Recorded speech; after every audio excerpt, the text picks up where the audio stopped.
Hello दोस्तों, इस video में मैं टोटल आपको 50 ऑब्जेक्टिव क्वेश्चन बताऊंगा जो आज तक आपका एग्जाम में पूछा गया है, जो अनेक बार पूछा जाता है। ये वीडियो आप लोगों के लिए काफ़ी महत्वपूर्ण होने वाला है, क्योंकि आप चाहे किसी भी कम्पिटिटिव एग्जाम की तैयारी कर रहे हैं, चाहे बिहार पुलिस हो, चाहे बिहार दरोगा, चाहे बीएसएससी हो, चाहे डीएलएड का एंट्रेंस एग्जाम क्यों ना हो, उन सब के लिए ये वीडियो काफ़ी महत्वपूर्ण होने वाला है। चलिए, पहला नंबर का प्रश्न आपके सामने में है, कोबाल्ट धातु किस विटामिन में होती है। कोबाल्ट धातु पूछ रहा है कि किस विटामिन में होती है। तो कोबाल्ट जो है विटामिन बी 12 में पाया जाता है। किसमें पाया जाता है? विटामिन बी 12 में पाया जाता है, इसलिए इसका राइट आंसर ऑप्शन डी होगा। तो आप ये बात याद रखिएगा। और विटामिन बी 6 से क्वेश्चन कई बार पूछा गया है। विटामिन बी 6 को हम लोग किस नाम से जानते हैं? इसको हम लोग पायरिडॉक्सिन के नाम से जानते हैं। किस नाम से जानते हैं? पायरिडॉक्सिन के नाम से जानते हैं। चलिए, दूसरा नंबर का प्रश्न आपके सामने में है, पित्त का निर्माण होता है। भैया, पित्त का निर्माण कहाँ होता है? तो पित्त का निर्माण होता है यकृत में। कहाँ होता है? यकृत में। यकृत में कहाँ होता है? तो पित्ताशय में। कहाँ होता है? पित्ताशय में। पित्ताशय से क्या निकलता है? पित्त रस निकलता है। तो यहाँ पर राइट आंसर क्या हो जाएगा? ऑप्शन बी हो जाएगा, यकृत में। क्या हो जाएगा? ऑप्शन बी इसका राइट आंसर होगा, यकृत में। यकृत से आप ये क्वेश्चन याद रख लीजिएगा कि मानव शरीर का यकृत जो है मानव शरीर का सबसे बड़ा ग्रंथि है। मानव शरीर का सबसे बड़ा ग्रंथि पूछे कौन सा है? तो यकृत है। ये बात आप याद रखिएगा। चलिए, तीसरा नंबर का प्रश्न है, विटामिन सी है। विटामिन सी का नाम पूछ रहा है, क्या है? तो विटामिन सी का नाम हम लोग जानते हैं। इसको हम विटामिन सी को हम लोग क्या कहते हैं? एस्कर्बिक एसिड कहते हैं। क्या कहते हैं? एस्कर्बिक एसिड कहते हैं। इसलिए इसका राइट आंसर क्या हो जाएगा? ऑप्शन बी इसका राइट होगा। जबकि कैल्सीफेरॉल किसको कहते हैं? विटामिन डी को कहते हैं। किसको कहते हैं? विटामिन डी को हम लोग किस नाम से जानते हैं? कैल्सीफेरॉल के नाम से जानते हैं। फिलहाल इसका राइट आंसर क्या होगा? ऑप्शन बी होगा, एस्कर्बिक एसिड।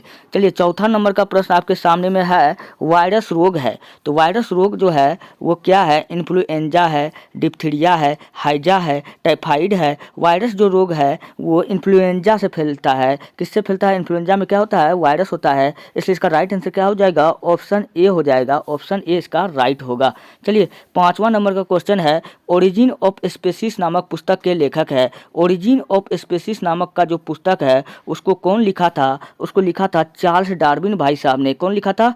चार्ल्स डार्विन ने लिखा था। और चार्ल्स डार्विन ने एक थ्योरी दिया था, natural selection theory. Natural selection theory, जिसको हम लोग हिंदी में कहते हैं प्रकृति के चयनवाद सिद्धांत। क्या कहते हैं? प्रकृति के चयनवाद सिद्धांत। आप ये बात याद रखिएगा। चलिए, लेमार्क से आप क्या याद रख सकते हैं? लेमार्क और ट्रेवडेनिस दो व्यक्ति था जिन्होंने जीव विज्ञान शब्द दिया था। जीव विज्ञान शब्द पूछेगा किसने दिया था? तो लेमार्क और ट्रेवडेनिस ने दिया था। चलिए, पांचवा नंबर का प्रश्न हो गया।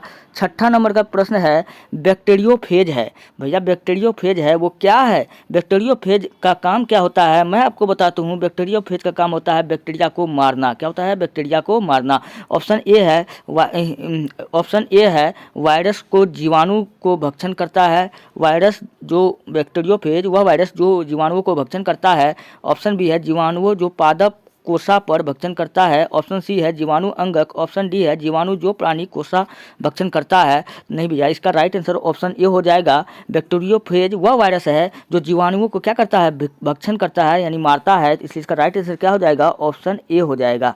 चलिए, सातवां नंबर का प्रश्न है, उपापचयी एंजाइम अनुपस्थित होता है। तो उपापचयी एंजाइम पूछेगा, उपस्थित होता है, वो किसमें उपस्थित होता है? तो वो उपस्थित होता है किसमें? विषाणुओं में अनुपस्थित होता है। किसमें होता है? विषाणुओं में अनुपस्थित होता है। आप ये बात याद रखिएगा। शैवाल से क्वेश्चन याद रख लीजिएगा। शैवाल धरती पर उगने वाला प्रथम पौधा था। धरती पर कोई पूछे धरती पर उगने वाला प्रथम पौधा क्या था? तो शैवाल था। आप ये भी बात याद रखिएगा। चलिए, आठवां नंबर का प्रश्न आपके सामने में है, सबसे बड़ा विषाणु है। सबसे बड़ा विषाणु कौन है? ऑप्शन ए है पॉक्स विषाणु। ऑप्शन बी है हर्पिस विषाणु। ऑप्शन सी है सरकोमा विषाणु। ऑप्शन डी है ट्यूमर विषाणु। दोस्तों, जो सबसे बड़ा विषाणु है उसको हम लोग कहते हैं पोक्स विषाणु। क्या कहते हैं? पोक्स विषाणु। इसका ऑप्शन ए बिल्कुल राइट होगा। चलिए, हम लोग बढ़ते हैं नेक्स्ट प्रश्न की ओर। 9वां नंबर का प्रश्न है, जीवन की उत्पत्ति नामक पुस्तक को किसने लिखा? मैंने अभी भी बताया कि नेचुरल सिलेक्शन थ्योरी या द ओरिजिन ऑफ स्पेसीज, ये बुक किसका था? वो था चार्ल्स डार्विन का था। तो इसलिए इसका राइट आंसर क्या हो जाएगा? ऑप्शन ए हो जाएगा, चार्ल्स डार्विन। जीवन की उत्पत्ति नामक पुस्तक को कौन लिखा था? चार्ल्स डार्विन ने लिखा था, इसलिए इसका राइट आंसर ऑप्शन ए हो जाएगा। चलिए 10वां नंबर का क्वेश्चन है, कार्बोहाइड्रेट पाचन के अंतिम उत्पाद है। तो कार्बोहाइड्रेट जो है पाचन के अंतिम उत्पाद कौन सा है? Monosaccharide, disaccharide, glycerol, glycogen. तो इसका राइट आंसर क्या हो जाएगा? इसका राइट आंसर हो जाएगा मोनोसेकेराइड। क्या हो जाएगा? ये कार्बोहाइड्रेट का एक प्रकार है। मोनोसेकेराइड क्या है भैया? ये कार्बोहाइड्रेट का एक प्रकार है। मोनोसेकेराइड से एक क्वेश्चन याद रख लीजिएगा, कई बार एग्जाम में पूछा गया है कि धावक यानी एथलीट को जो पानी हम लोग पिलाते हैं, आप लोग क्रिकेट विकेट में देखे होंगे कि खिलाड़ी सबको जो पानी जो पिलाया जाता है, जो जूस पिलाया जाता है, उसमें क्या मिला रहता है? उसमें रहता है मोनोसेकेराइड्स। मोनोसेकेराइड्स का क्या काम होता है? जो पिया तुरंत ऊर्जा देता है। इंस्टेंट ऊर्जा कौन देता है? तो कौन सा कार्बोहाइड्रेट देता है? मोनोसेकेराइड। आप ये बात याद रखिएगा। चलिए 11वां नंबर का प्रश्न है, कौन सा पदार्थ शरीर की वृद्धि और नई कोशिकाओं के निर्माण में सबसे अधिक शर्करा कौन सा पदार्थ शरीर की वृद्धि और नई कोशिकाओं के निर्माण में सबसे अधिक आवश्यक है? तो इसका ऑप्शन ए शर्करा, ऑप्शन बी वसा, ऑप्शन सी लवण, ऑप्शन डी है प्रोटीन। तो इसका राइट आंसर क्या हो जाएगा? प्रोटीन हो जाएगा। क्या हो जाएगा? प्रोटीन हो जाएगा। शरीर को वृद्धि करने में किसका जरूरत पड़ता है? प्रोटीन का जरूरत पड़ता है। प्रोटीन का खोज पूछेगा किसने किया था, तो आपको बताना मुल्डर ने। किसने किया था? तो मुल्डर ने किया था। अच्छा, प्रोटीन से आप याद रखिएगा, आपको पूछेगा कि गेहूं में कौन सा प्रोटीन पाया जाता है? गेहूं में जो प्रोटीन पाया जाता है इसको कहते हैं ग्लूटीन प्रोटीन। क्या कहते हैं? Gluten protein. ऊन में जो प्रोटीन पाया जाता है, पूछेगा कौन सा प्रोटीन पाया जाता है, आपको बताना गैसोपीन प्रोटीन। क्या बताना है? गैसोपीन प्रोटीन। अच्छा, आप एक बात और याद रखिएगा कि प्रोटीन को हम लोग कहते हैं शरीर का वृद्धि तत्व। क्या कहते हैं? प्रोटीन को हम लोग कहते हैं शरीर का वृद्धि तत्व, जबकि विटामिन को हम लोग कहते हैं विटामिन को हम लोग कहते हैं शरीर का वृद्धि, प्रोटीन को कहते हैं शरीर का वृद्धि तत्व। ये बात आप याद रखिएगा। चलिए इसका राइट आंसर क्या आ जाएगा? ऑप्शन डी हो जाएगा। चलिए 12 नंबर का प्रश्न है, किस रूप में प्रोटीन्स का शरीर में संचरण होता है? भैया कहता है किस रूप में प्रोटीन्स जो है शरीर में जाता है। तो शरीर में जो प्रोटीन जाता है वो किस रूप में जाता है? वो जाता है अमीनो अम्ल में जाता है। अमीनो अम्ल की प्रक्रिया में जाता है। तो अमीनो अम्ल टोटल कितना होता है? तो अमीनो अम्ल टोटल होता है 22 होता है। कितना होता है? 22 होता है, जिसमें हमको 12 बाहर से लेने पड़ते हैं, फल फूल इस सब में खा करके लेना पड़ता है, जिसमें 10 जो है हमारा अंदर खुद ही बनता है। तो आप ये बात भी याद रखिएगा। चलिए 13 नंबर का प्रश्न आपके सामने है, शरीर में यूरिया का संश्लेषण होता है। शरीर में यूरिया का संश्लेषण पूछ रहा है, कहाँ होता है? शरीर में जो है यूरिया का संश्लेषण कहाँ होता है? तो वो होता है यकृत में। कहाँ होता है? यकृत में होता है। इसलिए इसका राइट आंसर क्या हो जाएगा? ऑप्शन बी होगा। यकृत मानव शरीर का सबसे बड़ा ग्रंथि है, सबसे बड़ा ग्रंथि है। आप ये भी बात याद रखिएगा। चलिए बढ़ते हैं नेक्स्ट प्रश्न की ओर। 13 नंबर का प्रश्न हो गया। 14 नंबर का क्वेश्चन है, उत्सर्जन की इकाई है। उत्सर्जन की इकाई पूछ रहा है क्या है? तो उत्सर्जन का जो इकाई है भैया वो क्या है? नेफ्रॉन है। क्या है? नेफ्रॉन है। इसका ऑप्शन सी बिल्कुल राइट होगा। चलिए 15 नंबर का प्रश्न है, किस प्राणी में रुधिर नहीं होता यानी खून नहीं होता किंतु वो शोषण करता है? वो कौन प्राणी है? तो आपको बताना है हाइड्रा। क्या बताना है? हाइड्रा। जब भी हाइड्रा का मतलब होता है जल। क्या होता है? जल, यानी ये जो है समुद्री जीव है। क्या है? ये समुद्री जीव है। पूछेगा हाइड्रा क्या है? तो ये एक समुद्री जीव है जो शोषण करता है, लेकिन इसमें खून नहीं होता है। क्या होता है? खून नहीं होता है। इसलिए इसका राइट आंसर क्या हो जाएगा? ऑप्शन सी हो जाएगा। चलिए 16 नंबर का प्रश्न है, एक समान मनुष्य 1 मिनट में सांस लेता है। एक समान मनुष्य 1 मिनट में कितना बार सांस लेता है? तो एक समान मनुष्य 1 मिनट में जो सांस लेता है वो 14 से 18 बार लेता है। इसलिए इसका राइट आंसर ऑप्शन सी हो जाएगा, 14 से 18 बार। चलिए 17 नंबर का प्रश्न है, श्वसन क्रिया किसके द्वारा नियंत्रित होता है? श्वसन क्रिया किसके द्वारा नियंत्रित होता है? Cerebrum, cerebellum, spinal cord, medulla oblongata. किसके द्वारा होता है? तो ये होता है मेड्यूला ऑब्लांगेटा के द्वारा होता है। किसके द्वारा होता है? Medulla oblongata. ये शरीर के बाहरी भाग को नियंत्रित करता है, शरीर के आंतरिक भाग को नियंत्रित करता है, जैसे उल्टी आना, छींक आना, ये सब किस पे निर्भर करता है? मेडुला अब्लागेंटा पे निर्भर करता है। मेडुला अब्लागेंटा कहाँ पाया जाता है? ये आंतरिक पश्च मस्तिष्क का भाग होता है। किसका भाग होता है? पश्च मस्तिष्क का भाग होता है। ये बात भी याद रखिएगा। चलिए 18 नंबर का प्रश्न है, नेत्र लेंस पर पड़ने वाली किरणों का नियंत्रण होता है। नेत्र लेंस पर पड़ने वाली किरणों का नियंत्रण होता है। ऑप्शन ए है कार्निया द्वारा, ऑप्शन बी है आइरिस द्वारा, ऑप्शन सी है सिलियरी काय द्वारा, ऑप्शन डी है परितारका द्वारा। नेत्र में लेंस पर पड़ने वाली किरणों का नियंत्रण जो होता है भैया वो आइरिस द्वारा होता है। किसके द्वारा होता है? आइरिस द्वारा होता है, इसलिए इसका ऑप्शन भी बिल्कुल राइट होगा। 19वां नंबर का प्रश्न है, मस्तिष्क के किस भाग में शरीर के ताप को नियंत्रण करने का केंद्र होता है? तो मैं आपको थोड़ा सा बात बताता हूँ। तो ताप का देखिए भैया, ताप ज़्यादा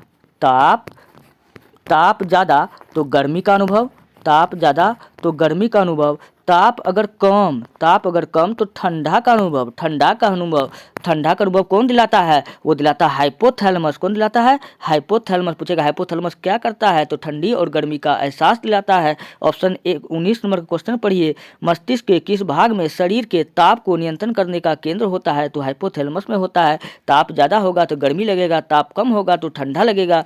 तो ये इसका राइट आंसर ऑप्शन डी होगा। चलिए 20वां नंबर का प्रश्न है, सबसे लंबी कोशा है कौन है? ऑप्शन ए है तंत्रिका कोशा है, ऑप्शन बी है पेशी कोशा है, ऑप्शन डी है डेंड्राकाइट्स है, ऑप्शन सी है अस्थि कोशा है। दोस्तों शरीर की सबसे लंबी कोशिका पूछे तो आपको बताना है तंत्रिका तंत्र। क्या बताना है? तंत्रिका तंत्र। क्या बताना है? तंत्रिका तंत्र यानी तंत्रिका कोशा। और अगर पूछे शरीर का सबसे बड़ा कोशिका पूछे तो आपको बताना है यकृत। अगर पूछे शरीर के सबसे बड़ी मिश्रित ग्रंथि पूछे तो आपको बताना है अग्नाशय। क्या बताना है? अग्नाशय। चलिए 21 नंबर का प्रश्न है, एक मनुष्य स्मृति खो बैठा है, इस मनुष्य के मस्तिष्क का कौन सा भाग प्रभावित हुआ है? कहता है कि एक मनुष्य स्मृति मतलब याददाश्त खो बैठा है, इस मनुष्य के मस्तिष्क का कौन सा भाग जो है प्रभावित हुआ है? ऑप्शन ए है प्रमस्तिष्क, ऑप्शन सी है अनुमस्तिष्क, ऑप्शन डी है डाइनसेफ्लॉन। तो इसका राइट आंसर क्या हो जाएगा? प्रमस्तिष्क। ऑप्शन ए प्रमस्तिष्क जो होता है, मस्तिष्क को जो है 3 भागों में बांटा गया है। एक अग्र मस्तिष्क, क्या बताया गया? अग्र मस्तिष्क, बीच वाला कहते हैं मध्य मस्तिष्क, पीछे वाले को कहते हैं पश्च मस्तिष्क, पीछे वाला छोटा दिमाग, और आप बीच वाला को कहते हैं मध्य मस्तिष्क। पश्च मस्तिष्क को हम लोग अगला नाम देते हैं प्रमस्तिष्क के नाम से जानते हैं। क्या जानते हैं? और अग्र मस्तिष्क 2 प्रकार का होता है, सेरिब्रम और डाइनसेफ्लॉन। अग्र मस्तिष्क 2 प्रकार का होता है, सेरिब्रम और डाइनसेफ्लॉन। तो अच्छा, सेरिब्रम का काम क्या होता है? याददाश्त को तेज करना। क्या होता है? आप कभी आपको 3 बजे जगना होता है सुबह सवेरे, कैसे जग जाते हैं? कोई लड़का पढ़ने में अधिक तेज होता है, कैसे होता है? इस सब का काम किसका होता है? सेरिब्रम का। और ये सेरिब्रम किसका हिस्सा है? तो वो अग्र मस्तिष्क का हिस्सा है। अग्र मस्तिष्क का हिस्सा है तो अग्र मस्तिष्क को हम लोग किस नाम से जानते हैं? प्रमस्तिष्क के नाम से जानते हैं, इसलिए इसका ऑप्शन ए बिल्कुल राइट होगा, प्रमस्तिष्क। चलिए 22 नंबर का प्रश्न आपके सामने में है, लेंगर्स के उपद्वीप में पाए जाते हैं। तो लेंगर्स की द्वीपिका में पूछ रहा है क्या पाया जाता है? तो लेंगर्स की द्वीपिका सबसे पहले जानिए ये कहाँ पाया जाता है? तो ये पाया जाता है अग्नाशय में। कहाँ पाया जाता है? अग्नाशय में। अग्नाशय का कलर पूछे कैसा होता है? तो ये गुलाबी होता है। कैसा होता है? गुलाबी होता है। अगर अग्नाशय का वजन पूछे तो 50 से 85 ग्राम होता है। कितना होता है? 50 से 85 ग्राम होता है। अग्नाशय से एक हार्मोन निकलता है, उस हार्मोन का नाम क्या है? तो उस हार्मोन का नाम है इंसुलिन हार्मोन। क्या नाम है? Insulin hormone. कई बार एग्जाम में पूछा गया है। इंसुलिन हार्मोन की कमी से कौन सा रोग होता है? तो वो होता है चीनी। कौन सा रोग होता है? चीनी, जिसको हम लोग कहते हैं डायबिटीज। और चीनी को हम लोग कहते हैं धीमी मौत, क्योंकि धीरे धीरे व्यक्ति कहाँ पहुँच जाता है? मौत के करीब पहुँच जाता है। तो आप इतना बात याद रखिएगा। फिलहाल क्वेश्चन क्या कह रहा था? लेंगर्स के उपद्वीप में पाए जाते हैं। तो किस में पाए जाते हैं? तो लेंगर्स जो है वो अग्नाशय में पाए जाते हैं। लेंगर्स की द्वीपिका कहाँ पाया जाता है? अग्नाशय में पाया जाता है, इसलिए इसका राइट आंसर क्या हो जाएगा? ऑप्शन बी हो जाएगा। चलिए 23 नंबर का प्रश्न है, वृद्धि हार्मोन स्रावित होती है। वृद्धि हार्मोन कहाँ से स्रावित होती है? तो भैया ये एड्रिनल ग्रंथि से स्रावित होती है, इसलिए इसका राइट आंसर क्या हो जाएगा? ऑप्शन सी हो जाएगा। चलिए 24 नंबर का प्रश्न है, सबसे बड़ी ग्रंथि है। मैंने अभी आपको बताया कि सबसे बड़ी ग्रंथि पूछे तो यकृत, सबसे लंबी पूछे तो तंत्रिका तंत्र, सबसे बड़ी मिश्रित ग्रंथि पूछे तब आपको बताना है अग्नाशय, लेकिन यहाँ पूछ क्या रहा है सबसे बड़ी ग्रंथि, इसलिए ऑप्शन सी इसका बिल्कुल राइट होगा यकृत। चलिए 25 नंबर का प्रश्न है, निम्नलिखित में से कौन सी ग्रंथि अंतः तथा बाह्यस्रावी दोनों है? तो कौन सा ग्रंथि, देखिए भैया अग्नाशय जो होता है, अग्नाशय दो चीज़ से मिलकर बना होता है। किससे बना होता है? एक बना होता है अंतःस्रावी ग्रंथि और एक बना होता है बाह्यस्रावी ग्रंथि, बाह्यस्रावी ग्रंथि से। अंतःस्रावी ग्रंथि और बाह्यस्रावी ग्रंथि से, अंतःस्रावी ग्रंथि से हार्मोन नहीं निकलती है, लेकिन बाह्यस्रावी ग्रंथि से हार्मोन निकलती है, बाह्यस्रावी ग्रंथि से हार्मोन निकलती है। चूँकि हम लोग जो है अग्नाशय को इंग्लिश में कहते हैं पेनक्रियाज, क्या कहते हैं?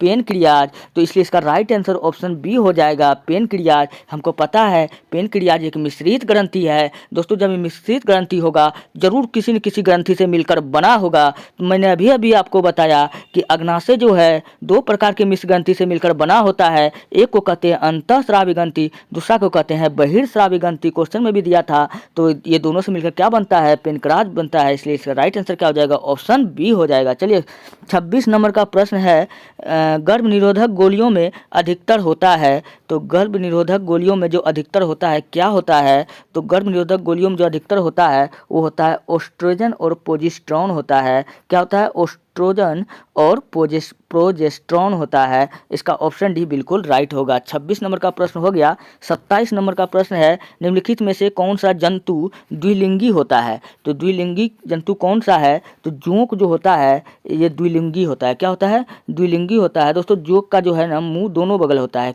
किधर होता है? दोनों बगल होता है। चलिए 28 नंबर का प्रश्न है, न उड़ने वाला पक्षी कौन सा है? तो न उड़ने वाला पक्षी मोर तो उड़बे करता है, हंस भी उड़िए जाता है, बत्तख भी उड़बे करता है, लेकिन ईमू नहीं उड़ता है, इसलिए इसका ऑप्शन सी बिल्कुल राइट होगा ईमू। 29 नंबर का प्रश्न आपके सामने में है, द्विनाम पद्धति के जनक है, द्विनाम पद्धति के जनक है। मैंने आपको बताया था, क्या बताया था कि संपूर्ण जीव जगत को दो भाग में किसने बांटा था? तो संपूर्ण जीव जगत को दो भाग में बांटा था कैरोलस लिनियस ने। किसने बांटा था? कैरोलस लिनियस ने बांटा था। और कैरोलस लिनियस को हम लोग कहते हैं वर्गीकी का पिता। क्या कहते हैं? वर्गीकी का पिता। उसके बाद में आया R.H. व्हिटेकर भाई साहब, इन्होंने क्या किया था? संपूर्ण जीव जगत को 5 भागों में बांट दिया था। तो यहाँ पूछ रहा है कि द्विनाम पद्धति यानी दो भागों के जनक कौन थे? तो वो कौन था? लिनियस था, यानी कैरोलस लिनियस था। इसका राइट आंसर ऑप्शन सी हो जाएगा कैरोलस लिनियस। चलिए 30 नंबर का प्रश्न है, स्तनधारियों का सबसे महत्वपूर्ण लक्षण है।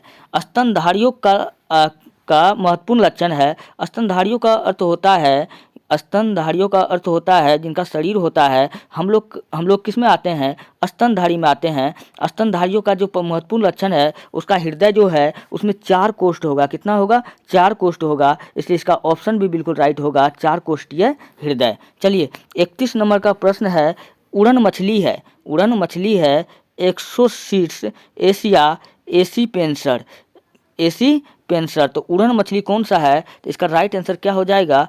एसी पेंसर। ऑप्शन डी इसका बिल्कुल राइट होगा। एसी पेंसर जो है उड़न मछली है। दोस्तों ये समुद्री घोड़ा है, नाम है समुद्री घोड़ा। तो ये घोड़ा नहीं है, ये क्या है? मछली है। क्या है? ये भी ये समुद्री मछली है, आप ये बात याद रखिएगा। चलिए हम लोग बढ़ते हैं नेक्स्ट प्रश्न की ओर। 32 नंबर का प्रश्न है, जीव विज्ञान के जनक कौन है? तो जीव विज्ञान का पिता पूछ रहा है कौन है? तो अरस्तु है। कौन है? अरस्तु है। अरस्तु कौन था? तो ये सिकंदर का गुरु था। कौन था? सिकंदर का गुरु था। सिकंदर का गुरु अरस्तु, अरस्तु का गुरु प्लेटो, प्लेटो का गुरु सुकरात था। आप इतना बात भी याद रखिएगा। अरस्तु को हम लोग जीव विज्ञान का पिता कहते हैं। इन्होंने 500 जीव पर अलग अलग करके अध्ययन किया था। किसने? अरस्तु ने। इसका किताब का नाम पूछे तो आपको बताना है हिस्टोरिया एनिमिलियम। क्या बताना है? हिस्टोरिया एनिमिलियम नामक बुक किसका है? तो अरस्तु का है। आप ये बात याद रखिएगा। चलिए इसका राइट आंसर क्या आ जाएगा? ऑप्शन ए हो जाएगा। 33 नंबर का प्रश्न है, वर्गीकरण की आधार इकाई है। वर्गीकरण की आधार इकाई है। ऑप्शन ए है जीनस है, ऑप्शन बी है स्पीसीज है, ऑप्शन सी है वर्ग है, ऑप्शन डी है फाइलम है। इसका राइट आंसर क्या हो जाएगा, वर्गीकरण का आधार इकाई क्या है, वर्ग होता है, इसलिए इसका राइट आंसर ऑप्शन सी हो जाएगा। शरीर में फास्फोरस पाया जाता है, शरीर में फास्फोरस पाया जाता है। दोस्तों फास्फोरस का काम पहले हम लोग जान लेते हैं।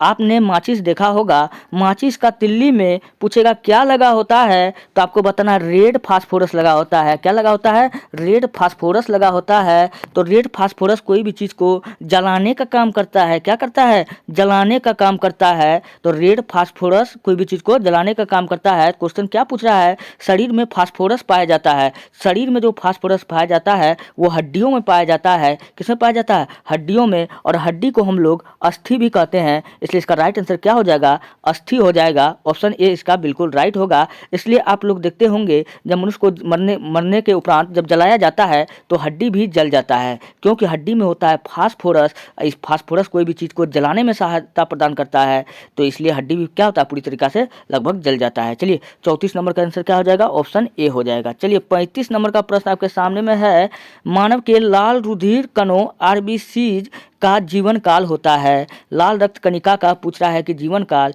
कितना दिन का होता है, तो 120 दिन का होता है। कितना दिन का होता है, 120 दिन का होता है, इसलिए इसका राइट आंसर क्या हो जाएगा, ऑप्शन ऑप्शन ए होगा। अगर इसी में क्वेश्चन आपसे पूछ ले कि आरबीसी का कब्रिस्तान किसको कहा जाता है, तो आरबीसी का कब्रिस्तान हम लोग कहते हैं प्लीहा को कहते हैं। किसको कहते हैं, प्लीहा को कहते हैं। आप ये बात याद रखिएगा। चलिए 36 नंबर का प्रश्न है, शरीर में सबसे बलशाली पेशी पाई जाती है।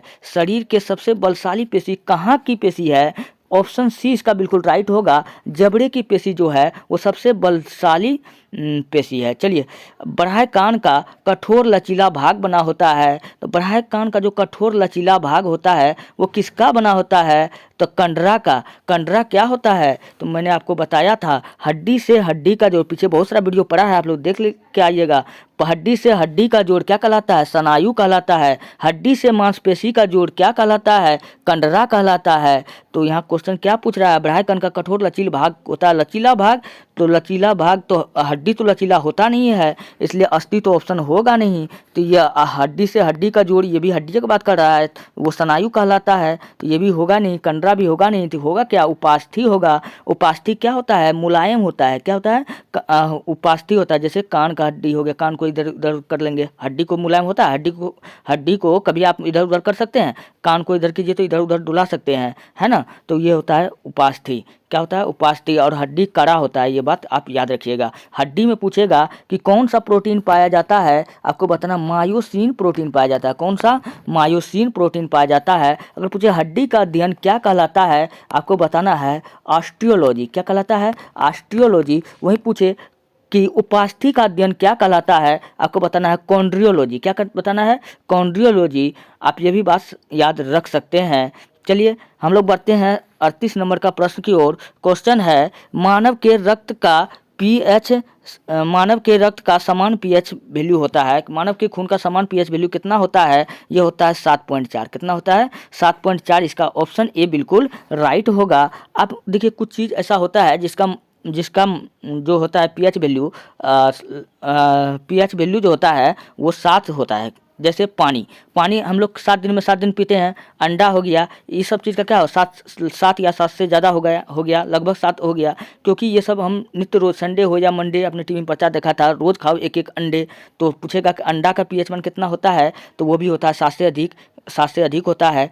ये भी बात याद रख सकते हैं। फिलहाल खून का पूछ रहा है, तो खून का कितना होगा, 7.4। उसी प्रकार पूछे नींबू का पीएच मान कितना होता है, तो आप ये गाना याद रख लीजिएगा, एगो नींबुआ 2-4 गो मिर्ची से याद रख लीजिएगा 2.4। नींबू का पीएच मान कितना होता है, 2.4 होता है। अच्छा, पीएच स्केल, तो पीएच स्केल का पूछेगा खोज किसने किया था, तो डॉक्टर साइडेंसन ने किया था। ये भी क्वेश्चन कई बार पूछा गया है, आप ये भी बात याद रख सकते हैं। चलिए हम लोग बढ़ते हैं नेक्स्ट प्रश्न की ओर। अगला प्रश्न आपके सामने में है 39 नंबर का, रुधिर दाब का नियंत्रण करता है। रुधिर दाब का नियंत्रण कौन करता है, तो रुधिर दाब का जो नियंत्रण है भैया वो कौन करता है, वो करता है एड्रिनल करता है, इसलिए ऑप्शन ए इसका बिल्कुल राइट होगा। चलिए 40 नंबर का प्रश्न है, रुधिर का थक्का जमने के लिए क्या आवश्यक है, तो खून का थक्का जमने के लिए जो आवश्यक है वो कैल्शियम की आवश्यकता पड़ती है, इसलिए इसका ऑप्शन सी बिल्कुल राइट होगा।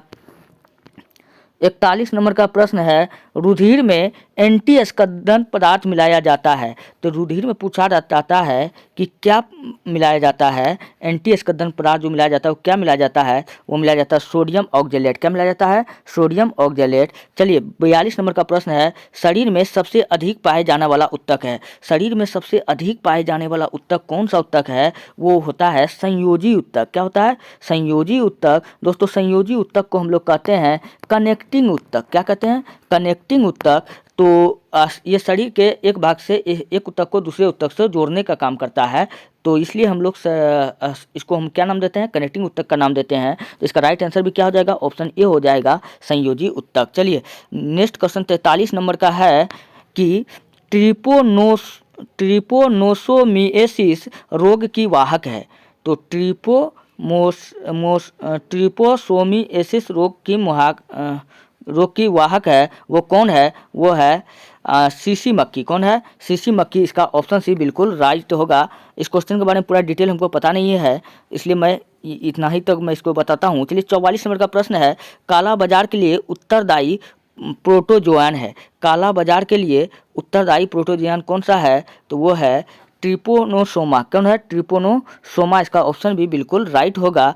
चलिए दोस्तों, अगर आपको इस वीडियो का PDF चाहिए, आप जाइए हमारे टेलीग्राम चैनल पर, वहाँ पर सर्च कीजिए ITIHAS इतिहास KI दुनिया DUNIYA 99, इतिहास की दुनिया 99। वहाँ से जाकर के आप PDF ले सकते हैं। चलिए हम लोग बढ़ते हैं नेक्स्ट प्रश्न की ओर। क्वेश्चन है, काला बाजार के लिए उत्तरदायी प्रोटोजोन है। काला बाजार के लिए जो उत्तरदायी प्रोटोन है वो कौन है, जियोर्डिया है, मोनोसिस्टम है, लिस्मानिया है, ट्रिपोनोसोमा है। तो इसका राइट आंसर ऑप्शन बी हो जाएगा, ट्रिपेनोसोमा। चलिए 45 नंबर का प्रश्न कहता है, मलेरिया की महत्वपूर्ण दवा कुनैन निष्कासित होती है। मलेरिया के लिए जो दवाई बनाया जाता है वो किससे बनाया जाता है, वो बनाया जाता है सिनकोना के छाल से। किससे बनाया जाता है, सिनकोना के छाल से मलेरिया का दवा बनाया जाता है। इसलिए इसका राइट आंसर क्या हो जाएगा, ऑप्शन सी हो जाएगा। चलिए नेक्स्ट प्रश्न आपके पास में है, मक्खी के लार्वा को क्या कहते हैं।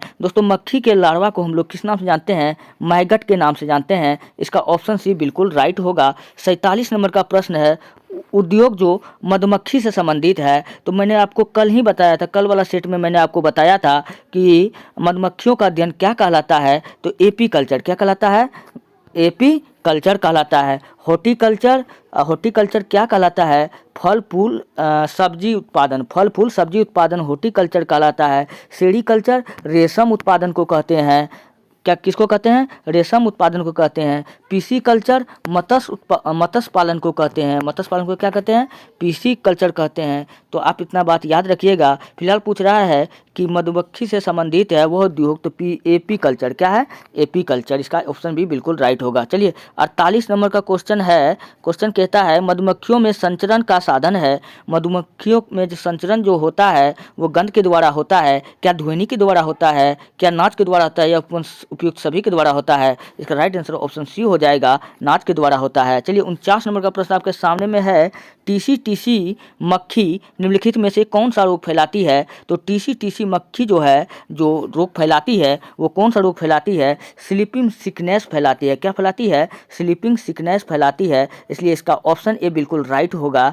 चलिए 50 नंबर का प्रश्न है, काला अजार रोग निम्नलिखित में से किसके काटने से फैलता है। तो काला अजार रोग जो है वो किसके काटने से फैलता है, आप ये बात बताइए। और 50 नंबर का प्रश्न आपके सामने में है कि काला अजार रोग निम्नलिखित में से किसके काटने से फैलता है। तो काला अजार रोग जो है वो सेंड फ्लाई के काटने से फैलता है। इसका ऑप्शन ए बिल्कुल राइट होगा, ऑप्शन ए बिल्कुल राइट होगा, सेंड फ्लाई। दोस्तों ये रहा टोटल मेरा आज साइंस का 50 MCQ जो आपके एग्जाम में कहीं कहीं पूछे जाते हैं। चाहे आप बिहार DLED एंट्रेंस की तैयारी कर रहे हैं, चाहे आप किसी भी कम्पिटिटिव एग्जाम की तैयारी कर रहे हैं, तो आपके लिए वीडियो काफ़ी महत्वपूर्ण होने वाला है। मैं हर रोज़ वीडियो अपलोड करता हूँ। आप लोग बहुत सारा प्यार भी हमको देते हैं। आप लोग काफ़ी ज़्यादा वीडियो को देखते भी हैं और शेयर भी करते हैं। जितना हो सके मेरे वीडियो को आप अपने दोस्तों में शेयर कीजिएगा। हमको पता है लाइक करबे करेंगे, क्योंकि ये आपका ही चैनल है। हर छोटा चैनल बड़ा कब बनता है, आप ही के तो सहयोग से बनता है। आप लोग सहयोग नहीं कीजिएगा तो बड़ा चैनल नहीं बनेगा। तो इसलिए दोस्तों प्लीज़ सपोर्ट करें। मैं हर रोज़ वीडियो अपलोड करता हूं, और आइए आप लोग देखिए यहाँ पर, और मिलते हैं नेक्स्ट वीडियो में। धन्यवाद। अगर आपको इस वीडियो का PDF चाहिए तो जाइए टेलीग्राम चैनल पर ज्वाइन कीजिए, इतिहास दुनिया 99। मिलते हैं नेक्स्ट वीडियो में, धन्यवाद।